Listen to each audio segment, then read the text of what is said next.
Welcome to Swami Vivekananda institute. और आज के इस वीडियो लेक्चर में हम बात करने वाले हैं सीडीपी के एक मोस्ट इंपॉर्टेंट टॉपिक की, जिसका नाम है इंटेलिजेंस। ठीक है, तो इंटेलिजेंस क्या होती है, ठीक है, इंटेलिजेंस के कौन से टेस्ट होते हैं, गिफ्टेड चिल्ड्रन क्या होते हैं, इन सब के बारे में हम आज के वीडियो लेक्चर में बात करेंगे। इसके साथ ही हम नेक्स्ट वीडियो लेक्चर में बात करेंगे इंटेलिजेंस की थ्योरीज के बारे में, जहाँ से हमेशा क्वेश्चन आते हैं। तो लेट्स टॉक अबाउट इंटेलिजेंस। जब हम इंटेलिजेंस वर्ड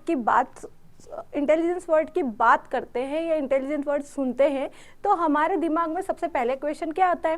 सबसे पहले क्वेश्चन आता है कि जो भी लोग बहुत अच्छा पढ़ते हैं या जिनके बहुत अच्छे स्कोर आते हैं, सबसे पहले हमारे माइंड में जो इमेज आती है उन लोगों क्या है? इंटेलिजेंस मतलब जो बहुत अच्छा पढ़ते हैं। ठीक है, डेफिनेटली जो लोग बहुत अच्छा पढ़ते हैं या जिनका स्कोर बहुत अच्छा आता है या फिर जो एकेडमिक्स को बहुत ज़्यादा शार्पली ऑब्जर्व करते हैं, डेफिनेटली वो इंटेलिजेंस होते हैं। ठीक है, उनमें कोई भी दो मत नहीं। लेकिन इंटेलिजेंस सिर्फ एक एस्पेक्ट नहीं रखती, इंटेलिजेंस के मल्टीपल एस्पेक्ट होते हैं। ठीक है, अगर हम डेफिनेशन की बात करें कि इंटेलिजेंस होती क्या है, बुद्धि होती क्या है, ठीक है, तो बेसिकली बुद्धि या इंटेलिजेंस उस टर्म को कहते हैं जिसके थ्रू आप सोचते हैं, समझते हैं, किसी प्रॉब्लम का सल्यूशन निकालते हैं।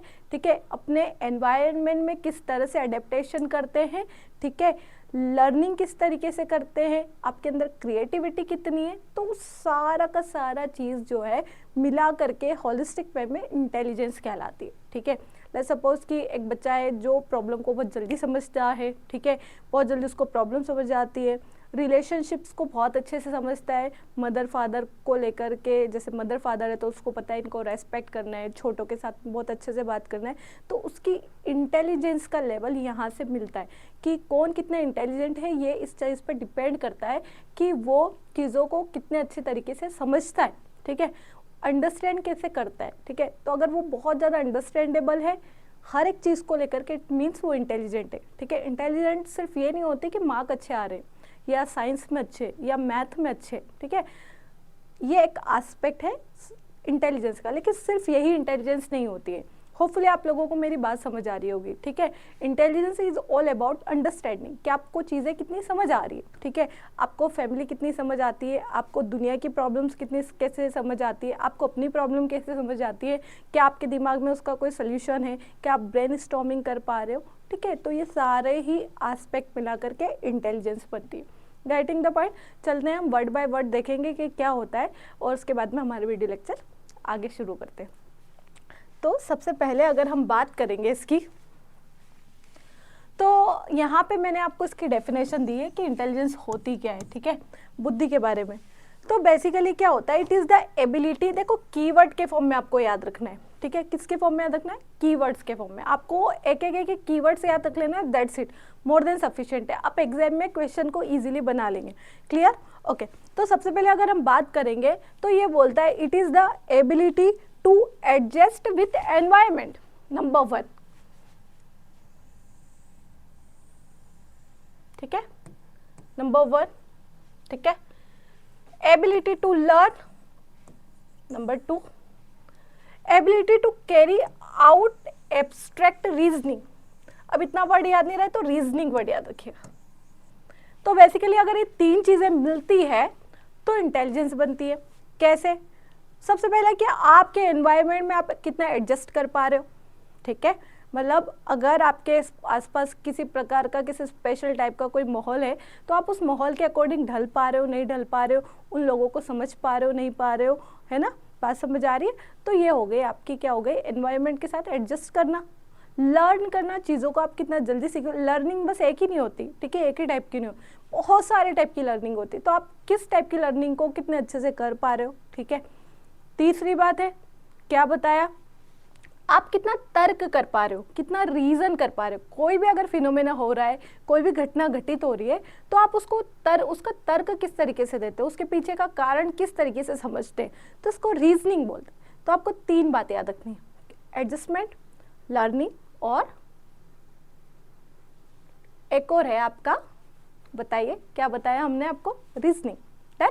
तो ये 3 चीजें ये याद रखेंगे, मोर देन सफिशिएंट, ये इंटेलिजेंस हो जाती है। ठीक है, चलते हैं आगे की तरफ।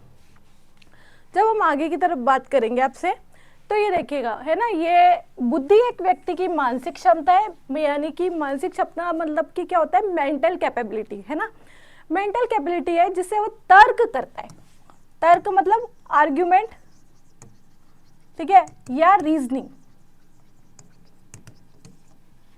ठीक है, आर्ग्यूमेंट करता है या थिंकिंग करता है, ठीक है, और क्या करता है, इमेजिनेशन। इमेजिनेशन समझ आता है, आप कितना सोच पा रहे, कितना दूर का देख पा रहे, कितने दूर का इमेज कर पा रहे, ठीक है। या फिर जो कुछ, जैसे मैं आपको कोई कहानी सुना रही हूँ तो उस कहानी को लेकर आपके दिमाग में क्या इमेजिनेशन आ रही है, क्या इमेजेस बन रही है, किस टाइप से आप उस बात को अंडरस्टैंड कर पा रहे हैं, ठीक है। तो ऑल अबाउट इमेजिनेशन, ठीक है। इमेजिनेशन का मतलब एक ये भी होता है कि आप फ्यूचर में होने वाली, जैसे आज आप सीटेट के लिए प्रिपेयर कर रहे हो तो आप क्या आप इमेजिन कर पा रहे हो कि आफ्टर अगर आपका सीटेट क्लियर हो गया तो आप एक बहुत अच्छे स्कूल में बहुत अच्छे से टीचर बनेंगे, ठीक है। और टीचर बनने के बाद में आप एजुकेशन में, आपको स्कूल में बहुत सारे चेंजेस लेकर के आए और वो चेंजेस इतने अच्छे होंगे कि हर एक बच्चे को उसका फ़ायदा मिलेगा। तो अगर आप उस लेवल पे समझ पा रहे, सोच पा रहे, ठीक है, वो आपकी इमेजिनेशन होती है और ये काम आपसे इंटेलिजेंस करवाती है। Getting the point? चलिए आगे बढ़ते हैं, ठीक है। तो आगे बात करेंगे तो इंटेलिजेंस समस्याओं को सुलझाने में भी मदद करता है, डेफिनेटली, ठीक है। प्रॉब्लम सॉल्विंग का मेन जो एस्पेक्ट है वो इंटेलिजेंस है, ठीक है। अगर आप इंटेलिजेंस है, आपके अंदर इनफ बुद्धि है तो आप समस्याओं को सुलझा पाएंगे, ठीक है। तो समस्या को सुलझाने के लिए भी इंटेलिजेंस की ज़रूरत होती है। इसके अलावा इंटेलिजेंस एक मल्टी डायमेंशनल है और कठिन योग्यता यानी कि कॉम्प्लेक्स कैपेबिलिटीज का एक सेट होती है, ठीक है।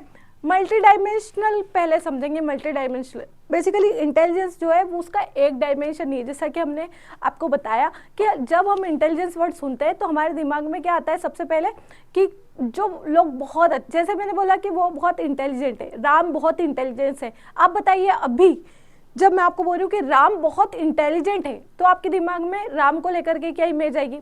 आपके दिमाग में आएगी कि राम जो है ना वो बहुत अच्छा पढ़ता होगा, ठीक है, उसके एकेडमिक्स बहुत अच्छे होंगे। हम सबके दिमाग में यही है, इंटेलिजेंट मतलब पढ़ता अच्छा होगा, ठीक है। डेफिनेटली पढ़ना अच्छा भी इंटेलिजेंस का एक एस्पेक्ट है, लेकिन एक ही डायमेंशन है। इंटेलिजेंस के बहुत सारे डायमेंशन है। जब हमने हॉवर्ड गार्डनर की थ्योरी पढ़ी थी तो हमने वहाँ देखे थे कि इंटेलिजेंस के बहुत सारे टाइप उन्होंने दिए थे, ठीक है। 8 टाइप्स दिए थे, हमने 8 टाइप्स पढ़े। अगर आपने हॉवर्ड गार्डनर की मल्टीपल इंटेलिजेंस थ्योरी वाला सेशन नहीं देखा हो तो इस चैनल की प्लेलिस्ट में जाकर के देख लीजिएगा। वो वहाँ से वो बहुत इंपॉर्टेंट टॉपिक है, वहाँ से बहुत सारे क्वेश्चन एग्जाम में आते हैं। डन, होपफुली आपको समझ है। तो जो इंटेलिजेंस है वो मल्टीपल डायमेंशन रखती है, मतलब एक डायमेंशन में नहीं होती, ठीक है। जैसे अगर कोई बहुत अच्छा पढ़ता है तो उसके अंदर कौन सी लॉजिको मैथमेटिक इंटेलिजेंस है अकॉर्डिंग टू हॉवर्ड गार्डनर, ठीक है। उन्होंने म्यूजिकल इंटेलिजेंस दिया, ठीक है, उन्होंने स्पेशल इंटेलिजेंस दिया, उन्होंने इंट्रापर्सनल इंटेलिजेंस दिया, उन्होंने इंटरपर्सनल इंटेलिजेंस दिया, उन्होंने नेचुरलिस्टिक इंटेलिजेंस दिया, ठीक है। इसके अलावा उन्होंने 8 टाइप की इंटेलिजेंस दिए। क्लियर? तो इंटेलिजेंस के बहुत सारे डायमेंशन है। इंटेलिजेंस कॉम्प्लेक्स कैपेबिलिटीज रखती है, मतलब इंटेलिजेंस से आप बहुत अलग अलग तरीके के जटिल काम जो कि बहुत कॉम्प्लेक्स है उसको कर सकते हो, ठीक है। तो इंटेलिजेंस अपने आप में कॉम्प्लेक्स कैपेबिलिटीज रखती है, मतलब ह्यूमन बींग वो सारे काम कर सकता है जो कोई सोच भी नहीं सकता है, ठीक है। जैसे जो साइंटिफिक इन्वेंशन हो रहे हैं, जो नई टेक्नोलॉजीज आ रही है, या हर एक एरियाज में जो हम ग्रोथ कर रहे हैं, तो वो बेसिकली रिजल्ट है इंटेलिजेंस के कॉम्प्लेक्स कैपेबिलिटीज का। ह्यूमन बींग की इंटेलिजेंस या ह्यूमन माइंड में की जो इंटेलिजेंस होती है कॉम्प्लेक्स कैपेबिलिटीज रखती है, ठीक है। होपफुली आप लोगों को मेरी बात समझ आएगी। चलते हैं आगे की तरफ। जो आगे है वो है बुद्धि आनुवंशिक, पर्यावरण यानी कि हेरिडिटी और एनवायरनमेंट दोनों के कारकों का जटिल प्रक्रिया का परिणाम है। मतलब कि क्या होगा कि जो आपकी बुद्धि है यानी कि जो इंटेलिजेंस है उसमें दोनों चीज़ें शामिल होती है। बेसिकली तो नंबर 1 तो आपको यही याद रखना है कि इंटेलिजेंस जो है वो ऑलमोस्ट फिक्स होती है, वो हेरिडिटी के आते हैं। लाइक अगर आपके पेरेंट्स बहुत ज़्यादा इंटेलिजेंट है तो आप भी इंटेलिजेंट होंगे, उनका इंटेलिजेंस अगर IQ कम है तो आपका भी कम होगा, तो ये जेनेटिक होती है। ज़्यादातर इन्फ्लुएंस जो होता है वो हेरिडिटी का होता है, लेकिन यहाँ पे एनवायरनमेंट भी एक रोल प्ले करता है। जब इंटेलिजेंस और एनवायरनमेंट दोनों मिलते हैं, यानी कि जब हेरिडिटी और एनवायरनमेंट दोनों मिलते हैं तो इंटेलिजेंस में मैच्योरिटी आती है, परिपक्वता आती है, इंटेलिजेंस पे ज़्यादा इफेक्ट आता है। ठीक है, तो याद रखिएगा मेनली जो इंटेलिजेंस है वो हेरिडिटी से जुड़ी हुई है, लेकिन जब ये दोनों मिलते हैं हेरिडिटी और एनवायरनमेंट, तो वो इन दोनों का कॉम्प्लेक्स जो प्रोसेस है उसके थ्रू भी इंटेलिजेंस में मॉडिफिकेशन आते हैं, मतलब इनके थ्रू भी इंटेलिजेंस में कुछ ना कुछ चेंजेस आते हैं। ठीक है, अगर आपने देखा हो तो कभी कभी क्या होता है कि लो आईक्यू वाले पेरेंट्स का जो बच्चा है वो बहुत बड़े बड़े काम अचीव करता है अपनी लाइफ में। ठीक है, बहुत बड़ी बड़ी जो अचीवमेंट्स है उसकी लाइफ में आते हैं। ठीक है, बिकॉज वो सर्टेन चीज़ों पे एनवायरनमेंट में रहता है, अलग लोगों में रहता है, उठता बैठता है, उनको देख करके प्रैक्टिस के थ्रू, लर्निंग के थ्रू वो अपने आप की इंटेलिजेंस को इन्हांस करता है और बड़े अचीवमेंट गेन करता है। ठीक है, तो ये पॉसिबल है। क्लियर? सो याद रखिएगा मेनली फर्स्ट याद रखिएगा हेरिडिटी से रिलेटेड, बाद में याद रखिएगा कि हेरिडिटी और एनवायरनमेंट का अगर मिक्सचर किया जाए, इन दोनों को मिला दिया जाए, तो इनके जो कॉम्प्लेक्स प्रोसेस है उससे भी इंटेलिजेंस प्रभावित होती है। Done, let's go ahead. अब जब आगे हम बात करेंगे तो आपका है, ये है आपके नए इंसान से आपका इंट्रोडक्शन कराते हैं, ये हमारे बीने भाई साहब है। कौन है? बीने, एल्फ्रेड बीने।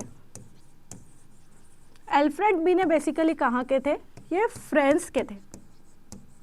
कहाँ के थे? फ्रांस के थे, और क्या थे? साइकोलॉजिस्ट थे। ठीक है, अच्छा मैंने इनकी तस्वीर यहाँ क्यों लगाई है? इनकी तस्वीर लगाने का मकसद ये है कि जो हम अगला टॉपिक पढ़ेंगे इंटेलिजेंस टेस्ट का, ठीक है, उसमें इन भाई साहब का बहुत बड़ा रोल है। ठीक है, इन्होंने ही अपने एक साथी के साथ में, थियोडर साइमन के साथ में मिल करके फर्स्ट इंटेलिजेंस टेस्ट दिया था 1905 में, यानी कि 1905 में एल्फ्रेड बीने और साइमन ने मिल करके पहला इंटेलिजेंस टेस्ट यानी कि इंटेलिजेंस परीक्षण दिया था। ये बात याद रखना है। कहाँ के थे बेसिकली? ये फ्रांस के थे और वहाँ के साइकोलॉजिस्ट है। Getting my point? देखिए कैसे होता है। Alfred Binet, born Alfred Binet, was a French psychologist who invented first practical IQ test and उसको बोलते हैं आपका Binet Simon test. Getting the point? चलते हैं आगे की तरफ। जब हम आगे की बात करेंगे तो देखिए इंटेलिजेंस टेस्ट के बारे में यहाँ पे हमने लिखा हुआ है, अगर आप थोड़ा सा इसको पढ़ेंगे तो आपको पता चलेगा। यहाँ पे हमने लिखा है The first intelligence test was developed by French psychologist Alfred Binet, who was commissioned by French government to identify students who would face the most difficulty in school.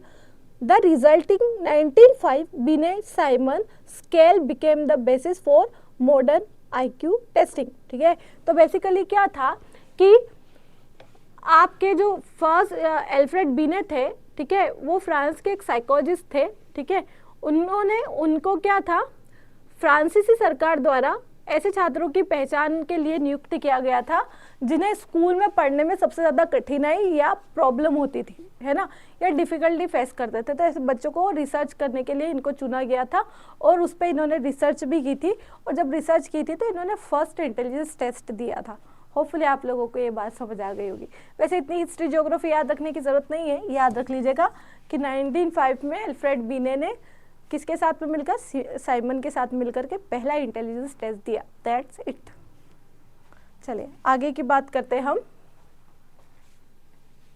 देखिए यहाँ पे बहुत इंपॉर्टेंट मैंने फैक्ट्स लिखे हुए हैं, आप लोगों को याद रखना है ये। ठीक है, क्लियर? यहाँ से आपके क्वेश्चन एग्जाम में आते हैं।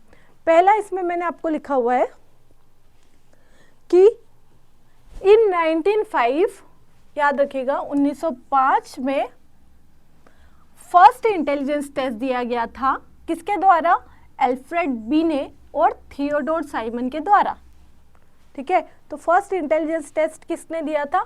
एल्फ्रेड बीने ने। और किसने? First intelligence test. तो फर्स्ट इंटेलिजेंस टेस्ट जो था वो कब दिया गया था? 1905 में। किसके द्वारा? बीने और थियोडोर साइमन के द्वारा दिया गया था, याद रखना है। उसके बाद इन 1988 में क्या हुआ था कि मेंटल एज को हिंदी में बोलते हैं मानसिक आयु,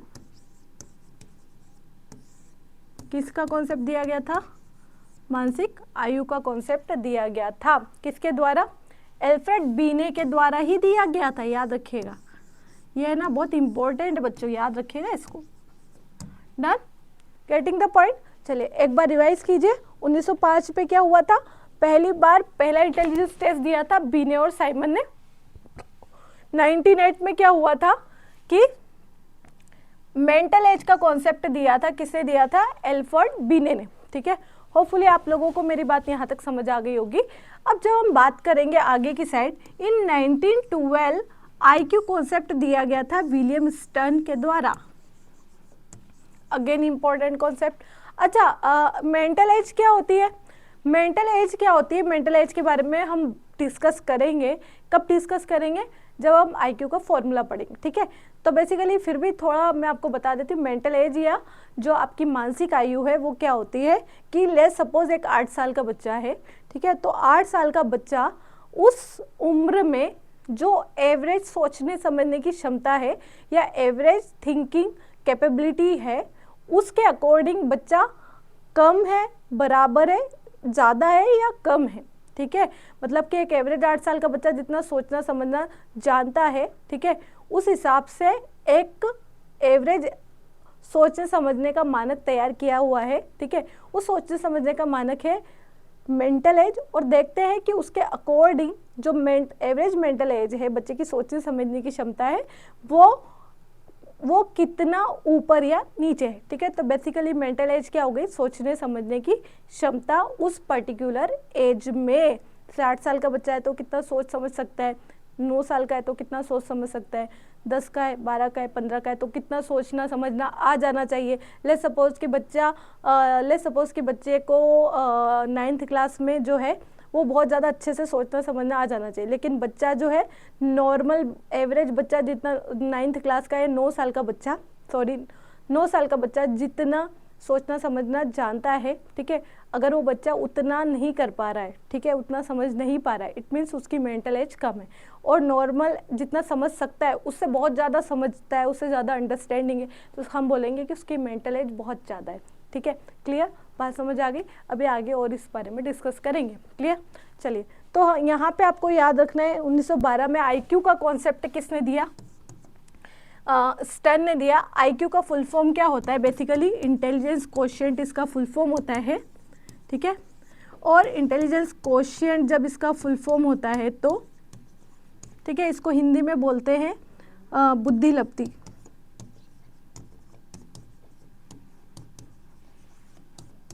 ठीक है, तो ये बुद्धि लब्धि का कॉन्सेप्ट किसने दिया है? सबसे पहले स्टर्न ने दिया। और आईक्यू का फॉर्मूला जो है रिवाइज्ड करके किसने दिया? टर्मन ने 1916 में दिया। ठीक है, तो ये सारे आपको पता होना चाहिए, मोस्ट इंपॉर्टेंट है। डन? क्लियर? चलिए एक एक बार रिवाइज कर लेते हैं। 1905 पहला इंटेलिजेंस टेस्ट एल्फ्रेड बीने और साइमन के द्वारा। 1908 सबसे पहले मेंटल एज का कॉन्सेप्ट दिया। किसने दिया? बीने ने दिया। उसके बाद 1912 आईक्यू का कॉन्सेप्ट दिया, विलियम स्टर्न ने दिया। ठीक है, 1916 किसका कॉन्सेप्ट? आईक्यू का फॉर्मूला दिया। किसने दिया? टर्मन ने दिया। ठीक है, होपफुली यहाँ तक बात समझ आई होगी। चलते हैं आगे के टॉपिक की तरफ। ये देखें, ये आईक्यू का फॉर्मूला मैंने यहाँ पे आपको दिया है, होपफुली आपको ठीक से नज़र आ रहा होगा स्क्रीन पे। ठीक है, तो सबसे पहले जो आईक्यू का फॉर्मूला है, बेसिकली वो फॉर्मूला होता है 3 टर्म से मिलके बनता है, आईक्यू, एमए, सीए। ठीक है, यहाँ पे आईक्यू है क्या है? आपका इंटेलिजेंस कोशिएंट।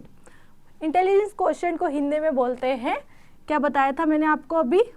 बुद्धि और लब्धि, बुद्धि लब्धि। ठीक है, मेंटल एज मतलब क्या होता है? मानसिक आयु।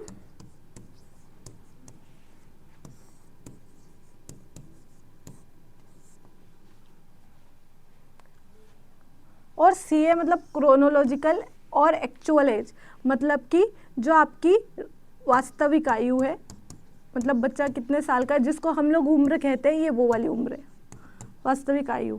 ठीक है,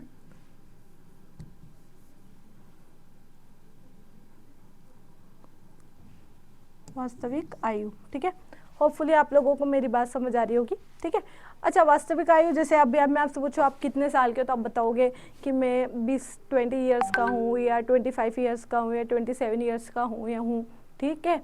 तो इस चीज़ को याद रखिएगा कि जो क्रोनोलॉजिकल एज है वो आपकी वास्तविक आयु, मतलब जो रियल एज है उसको क्रोनोलॉजिकल एज बोलते हैं। और जो मेंटल एज है, मानसिक आयु, मानसिक आयु को मैंने आपको क्या बताया था, सोचने समझने की क्षमता की कैपेबिलिटी, उसको हमने नाम दिया हुआ है मेंटल एज, ठीक है। अगर आप 25 साल के तो 25 साल के एवरेज लोग कितना सोचना समझना जानते हैं, उसके हिसाब से आप कितना सोच समझ सकते हैं। अगर आप नॉर्मल सोच समझ रहे हैं तो आपका मेंटल एज लेवल पे, अगर ज़्यादा समझ रहे हो तो मेंटल एज आपकी 25 साल की उम्र के लोगों से ज़्यादा है। और अगर आप कम समझ पा रहे हो तो जो मेंटल एज है 25 साल की उम्र के लोगों की जितनी होती है उससे आपकी कम है।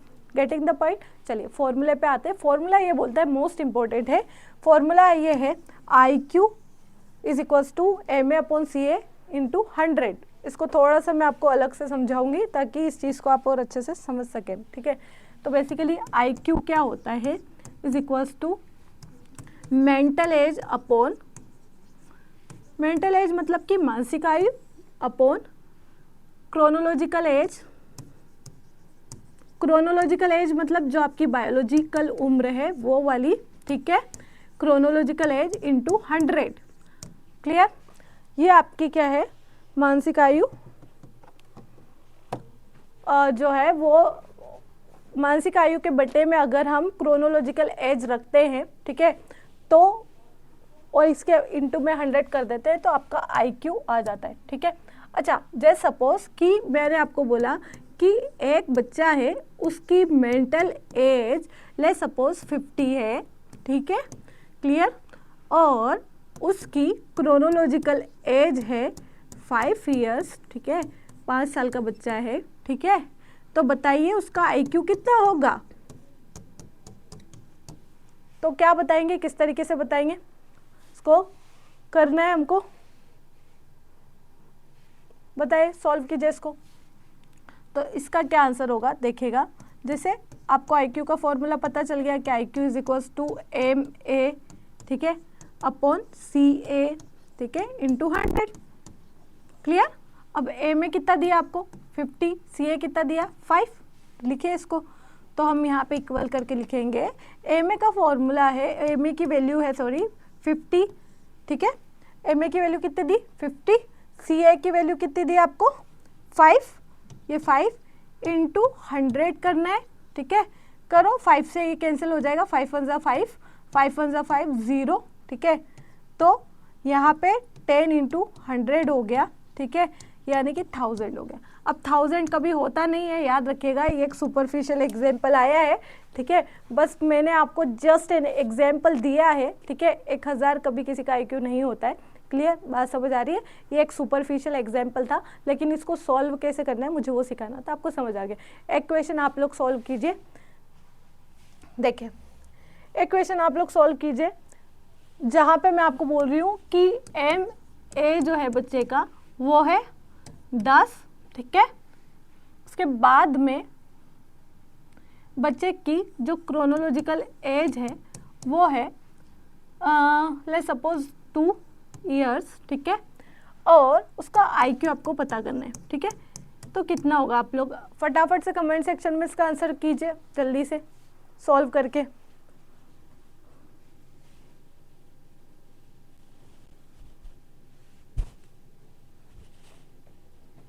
चलिए देखते हैं। तो सबसे पहले अगर IQ की बात होगी तो क्या हो जाएगा, MA कितना है 10 अपॉन CA कितना है 2 इंटू 100, ठीक है, 500 आ गया, ठीक है। Getting my point. तो ये इसका IQ हो गया 500। अगेन 500 आंसर नहीं होता है IQ का, मतलब मैंने जस्ट आपको सॉल्व करने के लिए दिया है, वहाँ पे आपको वैल्यूज़ कुछ और देगी जो बिल्कुल एग्जैक्ट होगी, लेकिन इसको प्रोसेस आपको बताना था कि सॉल्व कैसे करते हैं, तो ये तरीका है। Getting the point. चलते हैं नेक्स्ट टॉपिक की तरफ, जो कि है आपका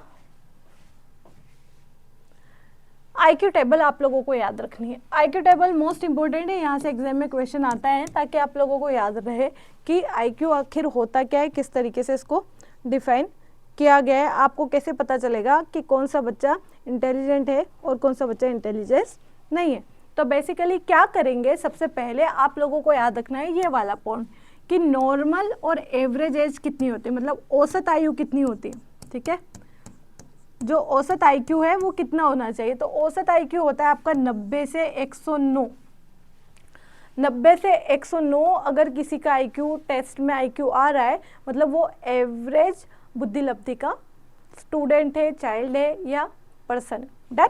चलिए अब आगे जब हम बात करेंगे इसकी, तो क्या होगा कि एक याद रखना है आपको कि जीनियस किसकी होती है, ठीक है। जीनियस मतलब कि आइंस्टाइन जो है, आइंस्टाइन वाले पर्सनालिटी, वो कौन है, ठीक है। तो वो लोग वो होते हैं जिनका आईक्यू 140 या उससे ज़्यादा होता है। अगर 140 या उससे ज़्यादा है तो वो किसकी कैटेगरी में आ जाएंगे, जीनियस की कैटेगरी में आ जाएंगे, ठीक है। क्लियर। एक और ये आप लोग याद रखिएगा कि इडियट की कैटेगरी में कौन आता है, ठीक है। तो जिन लोगों का आईक्यू, इडियट मतलब बिल्कुल मूर्खता की कैटेगरी में कौन आते हैं, तो ये होता है आपका आईक्यू 0 to 24, ठीक है। तो अगर 0 to 24 किसी का आईक्यू है, इट मीन्स वो किसकी कैटेगरी में आ रहा है, मूर्ख की कैटेगरी में आ रहा है। बेसिकली ये 3 पॉइंट आप लोग याद रखिएगा, सबसे मेन बात, ठीक है। सारा याद करने की कोई ज़रूरत नहीं है। होपफुली आप लोगों को मेरी बात समझ आ रही होगी। चलते हैं आगे की टॉपिक की तरफ। आगे की जब हम बात करेंगे तो ये देखिए गिफ्टेड चाइल्ड के बारे, चिल्ड्रन के बारे में और हम बात करेंगे कि गिफ्टेड चिल्ड्रन कौन होते हैं। सबसे पहले याद रखिएगा गिफ्टेड चिल्ड्रन यानी कि प्रतिभाशाली बच्चे वो बच्चे होते हैं जिनका आईक्यू बहुत ज़्यादा हाई होता है, ठीक है। आपने आसपास देखा होगा ना, लाइक आपने अगर कौटिल्य का नाम सुना हो, ठीक है ना, कौटिल्य पंडित जो बहुत ज़्यादा जिनका आईक्यू हाई है, ठीक है। ऐसे और भी बच्चे होते हैं जिनका हाई आपने सुना होगा, आईक्यू इनका आईक्यू आइंस्टाइन से भी ज़्यादा है, ठीक है, जो बहुत तुरंत मैथ सॉल्व कर लेते हैं या बहुत जल्दी फेमस हो जाते हैं, ओलंपियाड में बहुत अच्छा स्कोर करते हैं, ठीक है। तो ऐसे बच्चे, ठीक है, ऐसे बच्चे प्रतिभाशाली बच्चों की कैटेगरी में आते हैं। और गिफ्टेड चिल्ड्रन जो है उनका सबसे बड़ी क्वालिटी ये होती है कि उनका आईक्यू जो है वो एवरेज आईक्यू से बहुत ज़्यादा होता है, यानी कि 140 प्लस का आईक्यू, ठीक है। ऑलमोस्ट यही होता है, जैसे आइंस्टाइन थे, ठीक है, वो गिफ्टेड चिल्ड्रन की कैटेगरी में आते थे। Getting the point. चलते हैं आगे की तरफ कि गिफ्टेड चिल्ड्रन में क्या क्या क्वालिटीज़ होती है, ठीक है। तो अगर गिफ्टेड चिल्ड्रन की क्वालिटी की अगर बात करेंगे हम, तो सबसे पहले ये याद रखेगा कि डिसीजन में इंडिपेंडेंट होते हैं। मतलब जो हाई आईक्यू वाले बच्चे होते हैं या प्रतिभाशाली बच्चे होते हैं, वो जो भी निर्णय लेते हैं वो बिल्कुल स्वतंत्रता से आराम से सोच समझ के ले ले। उनकी रीजनिंग पावर, उनकी सोचने समझने की क्षमता इतनी ज़्यादा होती है कि उन्हें किसी की एडवाइस की या किसी से एडवाइस लेने की ज़रूरत नहीं पड़ती है। तो उनके जितने भी डिसीजन होते हैं वो इंडिपेंडेंट होते हैं, किसी की ज़रूरत नहीं होती है जब वो डिसीजन लेते हैं, ठीक है। अब नंबर 2 पे बात याद रखिएगा कि जो प्रतिभाशाली बच्चे हैं उनमें 3 क्वालिटी एक्स्ट्रा होती है। मतलब क्या क्या होती है, चलिए देखते हैं, ठीक है। तो सबसे पहले जो ये लोग इंटेलेक्चुअली बहुत ज़्यादा ब्राइट होते हैं, ठीक है, जैसे 140 प्लस आईक्यू होता है, आइंस्टाइन का एग्जांपल है, बहुत ज़्यादा टैलेंटेड होते हैं, है ना, टैलेंटेड, जैसे सचिन तेंदुलकर है, ठीक है, क्लियर, वो बहुत टैलेंटेड है। तो टैलेंटेड लोग भी प्रतिभाशाली बच्चों की गिनती में आते हैं। डन। अगला एक क्रिएटिव होते हैं, ठीक है। क्रिएटिव में याद रखिएगा कि ऐसे बच्चे बहुत ज़्यादा क्रिएटिव होते हैं, मतलब कि नई नई चीज़ों को इस्तेमाल करना, चीज़ों को नए नए तरीके से देखना, सिचुएशन को नए नए तरीके से देख करके उसका नई तरीके से प्रॉब्लम को सॉल्व करना, परिस्थितियों में अगर कोई प्रॉब्लम आ रही है, सिचुएशन में कोई प्रॉब्लम आ रही है तो उसको सॉल्व करना। तो बेसिकली ये सारी चीज़ें किस में होती है, प्रतिभाशाली बच्चों में होती है। क्या क्या, इंटेलेक्चुअली ब्राइट होते हैं, टैलेंटेड होते हैं, क्रिएटिव होते हैं, ठीक है। तो ये सारी जो बच्चे हैं ये प्रतिभाशाली बच्चों की कैटेगरी में फॉल करते हैं। Getting the point. चलते हैं आगे की तरफ। अगला है आपका गिफ्टेड चिल्ड्रन के लिए एनरिच करिकुलम की आवश्यकता होती है। एनरिच करिकुलम की आवश्यकता होती है मतलब उनके पास में उनको पढ़ाने के लिए आप नॉर्मल अगर सिलेबस से, नॉर्मल पढ़ाई से, नॉर्मल स्टडी आप अगर करवाओगे तो बच्चा बहुत जल्दी बोर हो जाएगा, ठीक है। तो अगर बच्चों को आप लोगों को बहुत ज़्यादा अच्छे से सिखाना है या ऐसे बच्चों का टैलेंट अगर आपको राइट डायरेक्शन में यूज़ करना है तो उनके लिए एक ऐसा करिकुलम होना चाहिए जिसमें उनके पास में डिफ़िकल्ट टास्क हो, ठीक है, जिसमें उनके पास में नए नए तरीके के टास्क हो जिससे वो अपनी मेंटल एबिलिटी, अपने टैलेंट या अपनी क्रिएटिविटी को शो कर सके, ठीक है। तो उनके लिए एक एवरेज करिकुलम नहीं होना चाहिए, उनके लिए एनरिच करिकुलम होना चाहिए, मतलब कि एक समृद्ध शिक्षा की व्यवस्था होनी चाहिए, ठीक है। बात समझ आई। चलते हैं आगे की तरफ इंटेलेक्चुअली ब्राइट स्टूडेंट्स को हॉट्स यानी कि हायर ऑर्डर थिंकिंग स्किल्स की आवश्यकता होती है, मतलब ऐसी चीज़ों की आवश्यकता होती है जहाँ पे वो अपने ज़्यादा से ज़्यादा समझ और सोच का सोच और समझ को इस्तेमाल कर सकते हैं, उनको यूज़ कर सकें। ठीक है, तो बेसिकली ये था आपका पूरा का पूरा आज का लेक्चर। होपफुली आपको आज की क्लास समझ आई होगी। इसके आगे हम बात करेंगे इंटेलिजेंस थ्योरीज के बारे में। ठीक है, तो अब तक के लिए हमारे चैनल के साथ जुड़े रहिए, और अगर आपको सीटेट से रिलेटेड कोई भी क्वेरी है, कोई भी परेशानी, कोई भी प्रॉब्लम है, तो आप नीचे कमेंट सेक्शन में मेंशन कीजिए, डेफिनेटली उसका आंसर किया जाएगा। और होपफुली आप लोग बहुत अच्छे से तैयारी कर रहे होंगे, एग्जाम आने वाला है। ठीक है, प्लीज़ बी ऑनेस्ट और लगे मेहनत कीजिए, पुराने के ईयर्स के पेपर जो है उनको सॉल्व कीजिए। क्वेश्चन पेपर से डायरेक्ट क्वेश्चन बहुत सारे बनते हैं, उसी टाइप के बनते हैं। डेफिनेटली ये चीज़ आपको एग्जाम में हेल्प करेगी। ठीक है, तो मिलते हैं नेक्स्ट वीडियो लेक्चर में। तब तक के लिए स्वामी विवेकानंद चैनल के साथ जुड़े रहिए। Thank you so much for learning.